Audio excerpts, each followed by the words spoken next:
नमस्कार मंडळी, कसे आहात? तर तुम्ही तुमच्या घरी जर भेंडी आवडत असेल तर एकदा कमी साहित्यामध्ये अशा प्रकारे मसाला भेंडी नक्की करून पहा.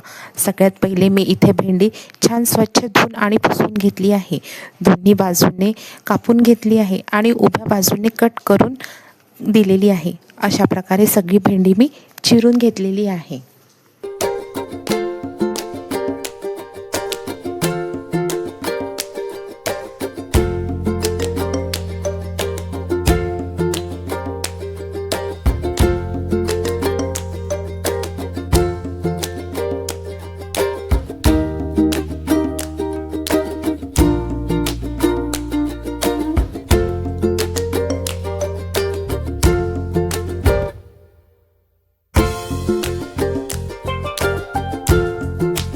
तर आता आपण बघणार आहे भाजीला लागणारे साहित्य.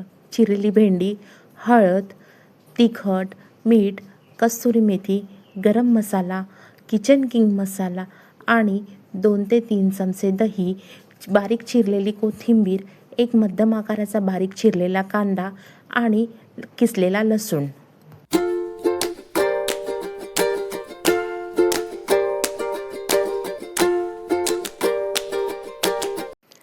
आता सर्वप्रथम आपण कढई गॅसवर ठेवावी आणि ती छान गरम होऊ द्यावी. त्यामध्ये 2 चमचे तेल टाकावे आणि 2 चिमूट हळद टाकून तेल गरम होईपर्यंत थांबावे.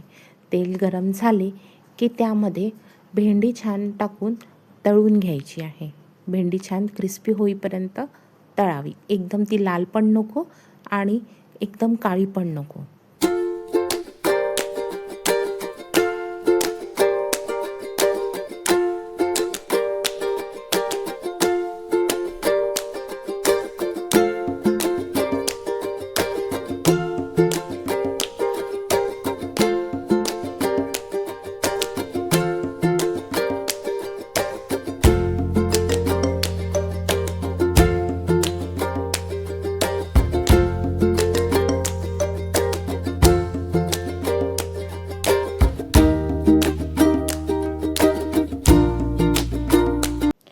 आपली भेंडी छान आता तळून झालेली आहे. आता वरील तेलामध्ये आपण मोहरी, जिरे आणि सोप टाकावे.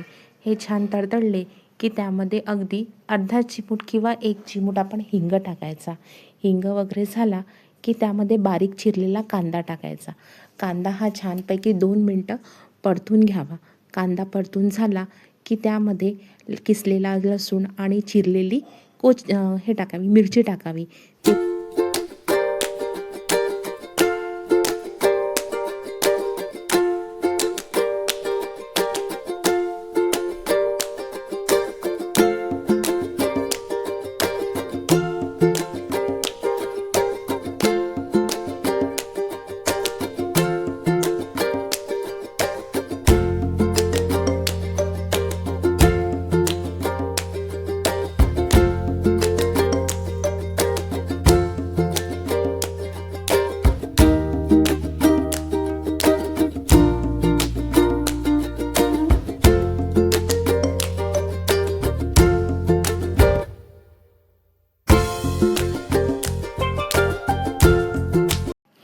आता आपण छान जे दही घेतलं होतं त्यामध्ये आपण हळद, तिखट, मीठ, गरम मसाला, किचन किंग मसाला आणि कस्तुरी मेथी टाकून छान सगळं एक मिनटासाठी छानपैकी एकत्रित करावे आणि कांद्यामध्ये टाकावे.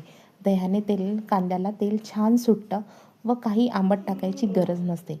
वरील मिश्रण 2 मिनटं तेल सुटेपर्यंत छानपैकी होऊ द्यावे आणि अधूनमधून परतत राहावे. याला छानपैकी 2 ते 3 मिनटाची वाफ येऊ द्यावी. वाफ आल्याने त्याला आणखीन छानपैकी चव सुटते.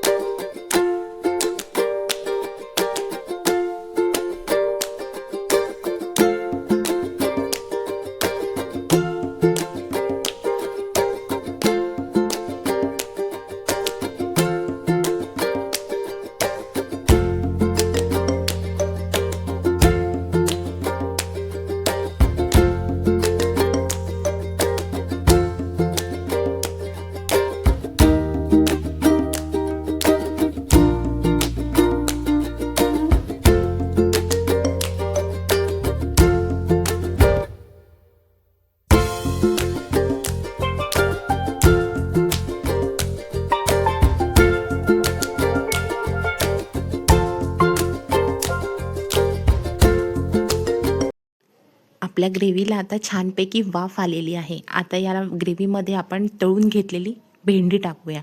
भेंडीसुद्धा छानपैकी 2 ते 3 मिनटं परतून घ्यावी आणि याला 5 मिनिटाची वाफ येऊ द्यावी. वाफ आल्यानंतर भाजी कशी टेस्टी आणि यम्मी लागते आणि ग्रेव्हीसुद्धा खूप छान होते. ग्रेव्हीला छानपैकी तेल सुटतं आणि आता त्यामध्ये आपण वाफ आली आहे. आता त्यामध्ये आपण छान चिरून घेतलेली कोथिंबीर टाकू आणि वरील सगळं एकत्रित करावी आणि गरम गरम भाजी सर्व करावी. तर आपल्याला आजची मसाला भेंडीची रेसिपी कशी वाटली? आवडल्यास लाईक करा, शेअर करा आणि सबस्क्राईब करायला विसरू नका बरं. परत भेटू पुढच्या रेसिपीसोबत. बाय. टाटा.